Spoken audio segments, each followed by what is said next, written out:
avoir choisi le mot confiné. C'est qu'en fait, le mot confiné, c'est cum, ensemble, fini, finitude, il y a une limite. On se met dans un espace limité. Mais c'est pas une punition, on s'y met volontairement parce que ce confinement nous apporte une protection physique, mais ça ne veut pas dire que ça nous apporte une protection psychique. Donc ça va poser beaucoup de problèmes. J'habite à Toulon où Henri Laborit avait fait des cellules de confinement, c'est-à-dire que on isolait les gens dans des cellules à privation sensorielle totale. Personne ne résistait à l'angoisse.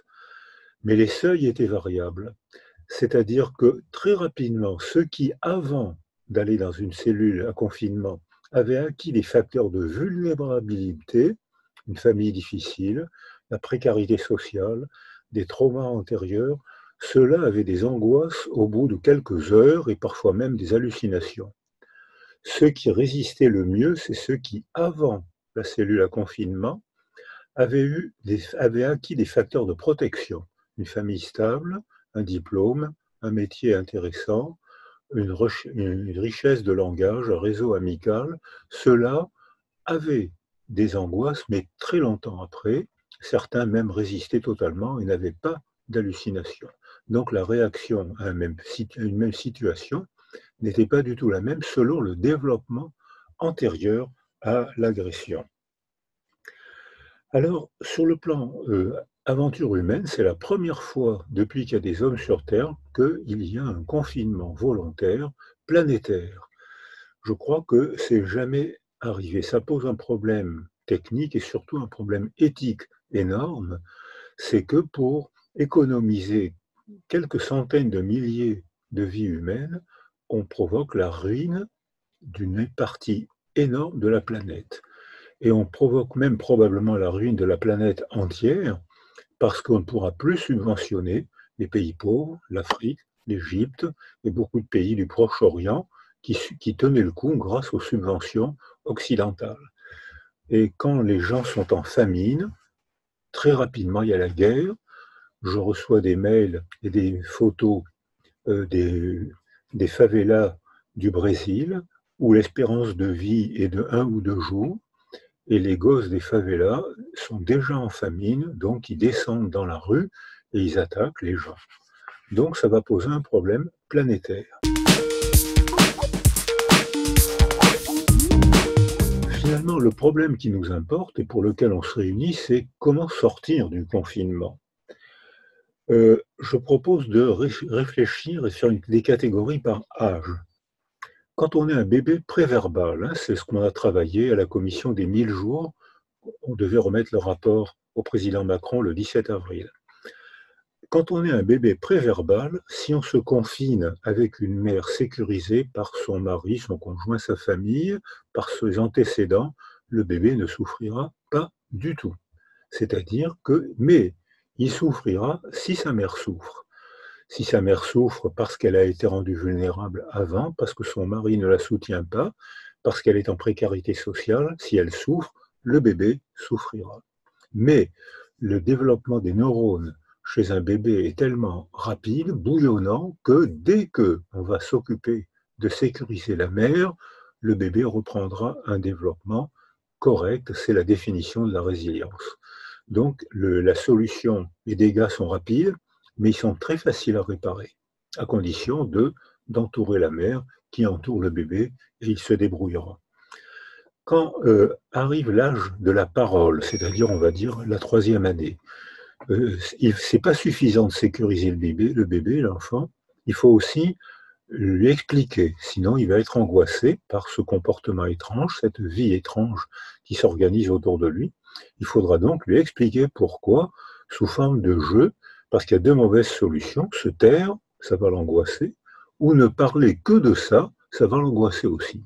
Donc ce qu'il faut, c'est dire, il y a un danger, mais on sait ce qu'il faut faire pour le contrôler, et on lui apprend avec des gestes, avec des jeux, avec des chants, on se débrouille, des dessins, et on le sécurise et on lui annonce qu'il y a un danger. Chez les adolescents, ça va être un peu différent. On va mettre l'adolescence pour faire un schéma à 17 ans, c'est-à-dire avant et après le bac, qui est un virage important des jeunes aujourd'hui. Les filles ont une avance neuropsychologique de 2 ans, ce qui est énorme.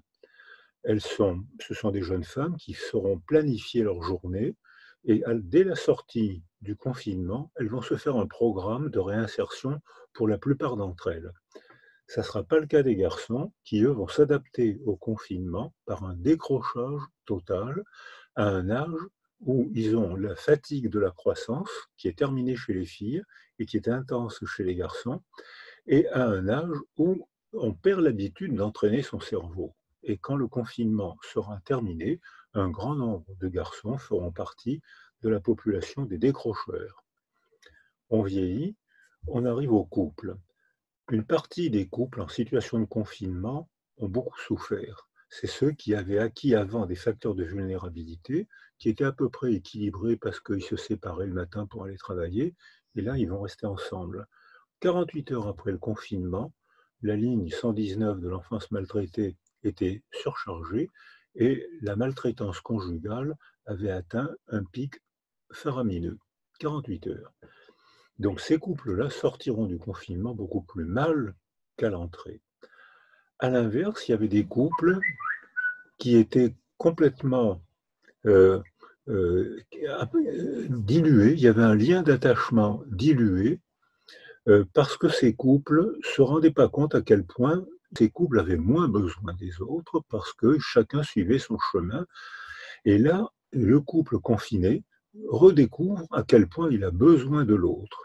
Et on voit des couples pendant le confinement qui redeviennent attentifs l'un à l'autre, qui inventent des rituels amicaux, des hommes qui se mettent à la cuisine, on voit des modifications des rituels d'interaction du couple qui fait que le couple sortira du confinement amélioré parce que l'attachement aura été activé par l'épreuve qu'ils auront surmontée ensemble. Et puis, il y a le confinement chez les personnes âgées. Et là, c'est différent parce que les personnes âgées se maintiennent par un seul fil, c'est celui de l'attachement. Un geste, un Skype, une visite de temps en temps, ça leur suffit parce qu'ils y repensent ensuite.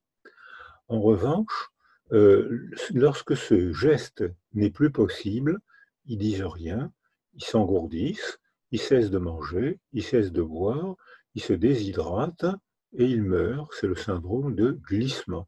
On dit qu'ils sont morts de mort naturelle, c'est faux. Ils sont morts de carence affective. Donc, on voit que la culture aussi joue un rôle énorme parce que les épidémies dans la condition humaine, il y en a toujours eu depuis le néolithique, depuis qu'on a fait de l'histoire, on sait qu'il y a des épidémies qui sont dues toujours au même processus, le stock d'aliments et la mobilité des êtres humains. On est né, paraît-il, en Afrique de l'Est et maintenant on envahit la planète et même sur la Lune. Donc, c'est la mobilité qui caractérise la condition humaine parce que le virus ne se déplace pas, c'est nous qui le transportons. Et quand on fait des stocks d'aliments, on fait des paradis pour bacilles, on fait des paradis pour rats, on fait des paradis pour puces, paradis pour bacilles et paradis pour virus. Et quand on les transporte avec nos déplacements, on provoque des épidémies. Et notamment, il y a eu au XIVe siècle, au XIIIe siècle, au XVIIe siècle, c'est le siècle des épidémies et de la guerre de 100 ans. Ça a dû être un siècle terrifiant, qui ont été toujours, les pestes ont été toujours provoquées par le commerce qui marchait de mieux en mieux et l'appât de l'argent qui fait qu'on ne respectait pas les quarantaines. La route de la soie a été une merveille technique. Les Chinois ont inventé la soie à partir de l'exploitation des papillons, des bombyx du mûrier.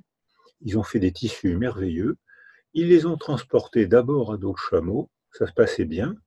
Ensuite, ils ont voulu gagner du temps. Ils ont fait un relais. Les chameaux s'arrêtaient à Antioche, en Syrie. Les bateaux prenaient le relais pour arriver à Marseille avec des vivres stockés, des rats et le bacille de la peste. C'est-à-dire que quand il y avait des morts dans le bateau, ils devaient faire la quarantaine près du port de Marseille. Pour des raisons d'argent, très souvent, ils ne la faisaient pas. Ils déchargeaient les ballots la nuit pour les vendre à Beaucaire, c'est-à-dire près d'Avignon. Et il déclenchait des épidémies de peste. La plus terrible a été celle de 1348, où 2 ans après, un Européen sur deux avait disparu. Mais il y a eu toute une série d'épidémies, en 1720 aussi, où un seul bateau a provoqué la mort de presque tous les Provençaux et des Languedociens, parce que là, le confinement était radical à cet âge-là. C'était le mur qu'on dressait pour enfermer Avignon pour que les Marseillais ne puissent pas arriver, donc ils mouraient sur place. Ou alors à Nice, qui n'était pas encore une ville française à cette époque-là, le duc de Savoie fait entourer Nice avec l'armée, et quand un Niçois voulait s'enfuir, l'armée tirait. Donc c'était un confinement un peu radical, on n'a pas à se plaindre aujourd'hui.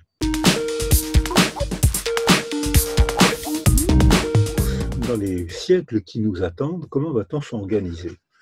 Il y a plusieurs choix. Ou bien on refait comme avant, c'est-à-dire hyperconsommation, hypermobilité, et dans 1 an, il y aura un nouveau virus dont on ne connaîtra pas la formule chimique et donc on ne pourra pas soigner. Ou bien on choisit une deuxième voie, qui est aussi une voie tragique, c'est celle du sauveur. Quand une société est en plein chaos, il y a toujours un candidat qui affirme je vais vous sauver, je sais ce qu'il faut faire, votez pour moi, donnez-moi les pleins pouvoirs, donnez-moi l'armée, je sais ce qu'il faut faire, je vais vous sauver. Et ça s'est passé pour Ivan le Terrible, avec l'invasion des Teutons, ça s'est passé en 1920, où l'Allemagne était ruinée avec les dommages de guerre qui partaient directement en France et qui les empêchaient de se reconstruire. Est arrivé un sauveur qui a été élu démocratiquement en 1933. Hitler a été démocratiquement élu parce qu'il promettait de reconstruire l'armée, la culture allemande, et il savait d'où venait le mal, les Juifs, et il y a eu 50 millions de morts. Mais à la même époque, Lénine, lui aussi, se présentait en sauveur, et à la même époque, on voyait qu'il y avait sur la planète, et aujourd'hui encore, un très grand nombre de dictateurs qui sont démocratiquement élus après un chaos social et culturel. Donc c'est un choix possible. Il y a aussi le sauveur métaphysique. J'ai assisté à Haïti et à Cali, en Colombie, à Haïti après le tremblement de terre et à Cali après une prise d'otage par les FARC. J'ai vu des processions très belles, avec des chants, les gens habillés en blanc, des chants religieux, où les gens priaient et disaient merci mon Dieu de nous avoir envoyé cette catastrophe. C'était pour nous punir de ne pas avoir cru assez en toi. Et c'est arrivé après la peste de 1348, après chaque épidémie de peste, il y a aussi une bouffée métaphysique. La dernière solution, qui est celle que je préfère, c'est l'évolution culturelle. Après la peste de 1348, 2 ans après, l'art était modifié et le servage avait disparu parce que avant, les hommes, les aristocrates possédaient la terre et les châteaux, et quand ils vendaient la terre, ils vendaient les hommes qui travaillaient la terre, c'était les serfs qui étaient vendus en même temps que la terre. Après 2 ans, il y avait tellement peu d'hommes pour travailler la terre qu'il fallait leur demander et les payer pour les faire travailler. Le servage a disparu en 2 ans. Et l'art de la table, l'art de la domesticité, on a vu apparaître des peintures magnifiques avec du gibier, de la vaisselle, des tapis sur les tables, parce que les maisons redevenaient le lieu de la protection et du bonheur. Donc, ce que je prévois dans cette nouvelle culture, c'est que après Tchernobyl, il s'est passé le même phénomène. Avant Tchernobyl, il y avait un seul discours, c'était celui des responsables politiques. Après Tchernobyl, il a bien fallu donner la parole aux experts techniques, physiciens, médecins, économistes. Donc, il y a eu la démocratie a démarré après Tchernobyl. Actuellement, j'espère, je prévois que la régionalisation va se mettre en place. La région, pour moi, c'est l'Europe, c'est-à-dire on va voir se développer les marchés paysans, on va voir disparaître le tourisme de 1 semaine à l'île Maurice ou en Thaïlande, on va voir se développer le tourisme dans les petits villages provençaux ou bretons, c'est-à-dire qu'on va voir réapparaître les réunions de famille, puisqu'on ne partira plus à l'autre bout de la planète. On va voir réapparaître d'autres rituels affectifs, puisqu'on va moins s'embrasser, on va moins se serrer la main, comme le font les Asiatiques, qui attachent beaucoup d'importance à la politesse, et pourtant, ils ne s'embrassent pas. Donc je pense qu'on va modifier les rituels d'attachement, on va modifier la vie quotidienne, et les économistes devront nous proposer une nouvelle manière de vivre ensemble. Voilà les deux, trois propositions que je crains et que j'espère.